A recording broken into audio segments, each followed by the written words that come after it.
Sneha steel and furniture centre Salgare. आमच्याकडे steel भांडी, संसार उपयोगी साहित्य, sofa set, furniture, cooler, dining table, आटा चक्की व इतर साहित्यांचे एकमेव ठिकाण एक, व्हरायटी अनेक। आता शुभ मुहूर्ताची सुरुवात सलगरेतील स्नेहा स्टील मधील खरेदीनेच।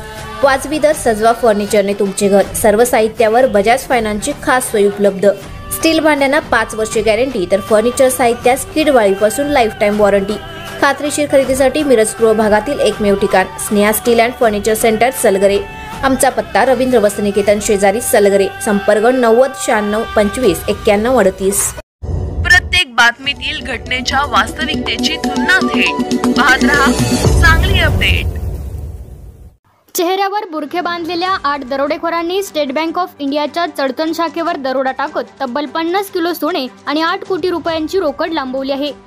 50 किलो सोन्याची आजच्या बाजारभावानुसार किंमत 55 कोटी असून 8 कोटींच्या रोकडसह एकूण 63 कोटींचा ऐवज लांबवण्यात आला। मंगळवारी सायंकाळी 7च्या सुमारास बँकेत घुसलेल्या दरोडेखोरांनी पिस्तूलच्या धाकाने अधिकारी कर्मचाऱ्यांचे हातपाय बांधून लूट केली। उत्तर कर्नाटकातील आतापर्यंतचा हा सर्वात मोठा दरोडा आहे। 3 महिन्यांपूर्वी मनगोळीमध्ये 29 कोटींची लूट झाली होती। त्यापेक्षाही हा दरोडा मोठा असून त्यामुळे विजापूर जिल्हा हादरून गेला आहे। महाराष्ट्राच्या सीमेपासून जवळ असलेल्या चडचण शहरातील जिल्हा विजापूर स्टेट बँक ऑफ इंडियाच्या शाखेचे कामकाज मंगळवारी नेहमीप्रमाणे सुरू होते। ते संपण्याच्या सुमारास सायंकाळी 7च्या दरम्यान दरोडेखोर बँकेत घुसले। त्यांनी मिलिटरी ड्रेस परिधान केलेले होते।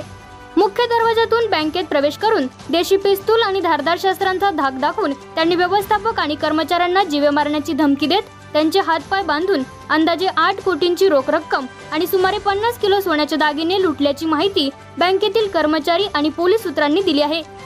चडचण शहरातील पंढरपूर मुख्य रस्त्यावर गजबजलेल्या भागात ही शाखा आहे। दरोडेखोरांनी वापरलेली मोटार KA 24 DA 2456 मंगळवेढा हुलजंती गावाजवळ आढळून आली। रस्ता व्यवस्थित नसल्यामुळे मोटार बंद पडल्याने दरोडेखोरांनी मोटार सोडून पलायन केले।